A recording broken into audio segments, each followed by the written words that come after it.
Guys आजबाट चाहिँ मैले चाहिँ कुनै किसिमको Xiaomi अथवा Redmi अथवा Poco को मोबाइल फोन कहिले पनि किन्दिन है र कसैलाई पनि रेकमेन्ड पनि गर्दिन। नमस्कार साथीहरु, स्वागत छ तपाईलाई आजको यस भिडियोमा। आज हामीहरु कुरा गर्न गइरहेका छौं Poco मोबाइलको बारेमा है।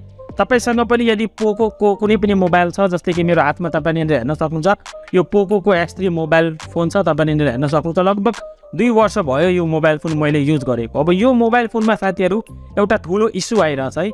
तपाई यदि गुगलमा गएर अथवा तपाईले युट्युबमा गएर सर्च गर्नुभयो भने Poco X3 क्यामेरा प्रब्लम अथवा Poco मोबाइल नेटवर्क प्रब्लम अथवा Poco मोबाइल स्पिकर प्रब्लम लेखेर सर्च गर्नुभयो भने त्यहाँनिर तपाईले सैकड़ौं भिडियो पाउनुहुन्छ है।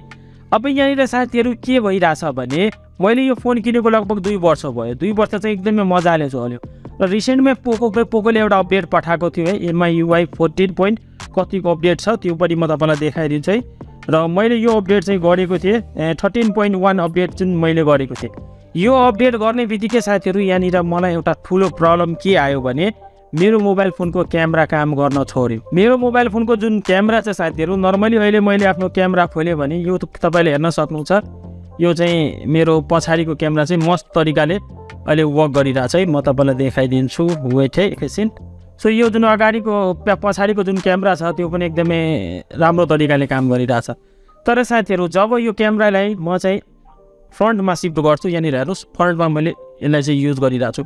फ्रन्टमा तपाईले हेर्न सक्नुहुन्छ क्यामेरा चाहिँ यहाँनिर स्टप भयो है। क्यामेरामा कुनै किसिमको एक्टिभिटिज यहाँनिर हेर्न सक्नुहुन्छ भइरहेको छैन। यस्तो टाइपको प्रब्लम साथीहरु Poco X3 मोबाइल फोनमा आइरहेछ अथवा Poco को अरु मोबाइल फोन छ भने त्यसमा पनि यस्तो टाइपको प्रब्लम आइरहेछ। अब यो प्रब्लम तपाईलाई आएको छ कि छैन कृपया तल कमेन्ट गरेर भन्नु होला यदि तपाईसँग Poco को मोबाइल फोन छ भने। यहाँनिर के भइरहेछ भने जसले Poco X3 लाई अपडेट गरेको छ तिनीहरुकोमा कुनै न कुनै एउटा प्रब्लम आउँछ।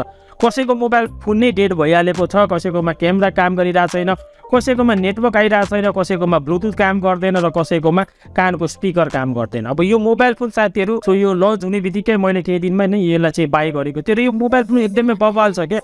म अहिले पनि युज गरिरहेको छु, कुनै किसिमको हुन्छ नि यस्तो ल्यागिङ स्यागिङ त्यस्तो कुनै किसिमको छैन। जबदेखि मैले यसलाई अपडेट गरे यसमा चाहिँ थुप्रै टाइपको प्रब्लम आउन थाल्यो। अब यो प्रब्लम साथीहरु पोकोले किन दिइराछ आई डोन्ट नो हैन। तर यो प्रब्लम लिएर यदि तपाईले सर्भिस सेन्टरमा जानुभयो भने हैन कि मेरोमा यो प्रब्लम छ, मेरो क्यामेरा खुल्दैन अथवा मेरो नेटवर्क आउँदैन, यो कुरा गरेर सर्भिस सेन्टरमा भन्नुभयो भने सर्भिस सेन्टरले के भन्छ भने यसको मदरबोर्डमा प्रब्लम छ र यसको मदरबोर्ड चाहिँ तपाईलाई चेन्ज गर्नुपर्छ। म मदरबोर्ड चेन्ज गरेको 17 देखि 18,000 रुपैयाँ माग्छ। अब तपाई आफै भन्नुस् यो मोबाइल मैले लगभग कतिमा किनेको थिएँ, 35-36 हजारमा मैले यो चाहिँ बाइ गरेको थिएँ। अब यसमा म 17-18 हजार खर्च गरेर यसको मदरबोर्ड चेन्ज गर्नु र यो चाहिँ साथीहरु मैले धेरै टाइपको ट्विटरमा ट्विट पनि हेरेको छु कि यो जुन Poco को मोबाइल फोन छ यस्तो टाइपको प्रब्लम आइरहेछ र Pocoले कुनै किसिमको रिस्पोन्स गरिरहेको छैन। अब यो मोबाइल फोनमा चाहिँ 2 वर्षको जस्ट वारेन्टी थियो है। यसमा एउटा कुनै प्रब्लम आएको थियो, त्यो प्रब्लम मैले ठीक गराउँदाखेरि त्यसमा चाहिँ 6 मन्थ अझै वारेन्टी थप दिएको थियो। ठ्याक्कै 2 वर्ष यो मोबाइल फोन चल्यो, 2 वर्ष चल्ने बित्तिकै क्रस हुने बित्तिकै डिफ्रेन्ट टाइपको प्रब्लम आउन थाल्यो। यो चाहिँ मैले आफैले कुनै कुरा हुन्छ नि मिलाएर बोलिरहेको छैन। तपाई युट्युबमा जानुस् हैन, सर्च गर्नु, धेरै जनाको प्रब्लम छ, तपाई प्रब्लम हेर्नुस्, तपाईलाई आफै फिल भइहाल्छ है। अब चाहिँ यस्तो प्रब्लम यदि तपाईलाई पनि फिल गर्नु परिरहेछ हैन, अब यसबाट तपाईलाई बच्नु छ भने के गर्ने? पहिलो कुरा त तपाई के गर्न सक्नुहुन्छ भने पोकोबाट अथवा कुनै पनि अपडेटहरु आइराछ भने Poco मोबाइल फोनमा त्यो अपडेटहरुलाई तपाईले नगर्नु होला। अचानक कुनै अपडेट आउँछ त्यसलाई इन्स्टल गरिहाल्नुहुन्छ, पछि थाहा हुन्छ कि तपाईमा पनि यस्तो टाइपको प्रब्लमहरु आइराछ। कुनै नयाँ अपडेट आयो भने त्यो अपडेटको रिभ्यु तपाईहरु युट्युबमा गएर पहिला राम्रोसँग सुन्नुस् है, राम्रोसँग बुझ्नुस्। अब धेरै जनाले राम्रो भनिरहेछ जोस अपडेटमा कुनै किसिमको बग छैन भने अनि मात्र तपाईले अपडेट गर्नु होला। अब चाहिँ साथीहरु तपाई के गर्न सक्नुहुन्छ, यदि तपाईलाई पनि यस्तो टाइपको प्रब्लम तपाईको मोबाइल फोनमा आएको छ भने अब छिटै नै तपाईको मोबाइल फोन पनि डेड हुन्छ है। मैले के सुनेको छु भने जस मैले युट्युब भिडियोजहरु हेरेको थिएँ, स्टार्टिङमा क्यामेराको प्रब्लम आउँछ, त्यसपछि स्पिकरको प्रब्लम, त्यसपछि ब्लुटुथको प्रब्लम, त्यसपछि अचानक मोबाइल फोन नै डेड भइहाल्छ।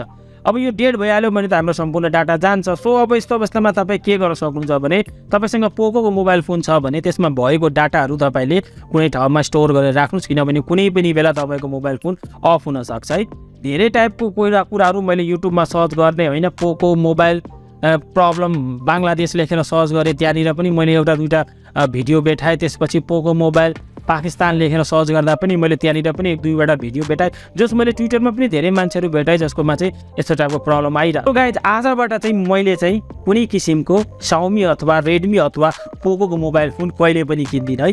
अब कसैले दियो भने भिडियो बनाएर तपाईँलाई भनिदिन्छु, तर कहिले चाहिँ म चाहिँ युज गर्दिनँ र कसैलाई पनि रेकमेन्ड पनि गर्दिनँ।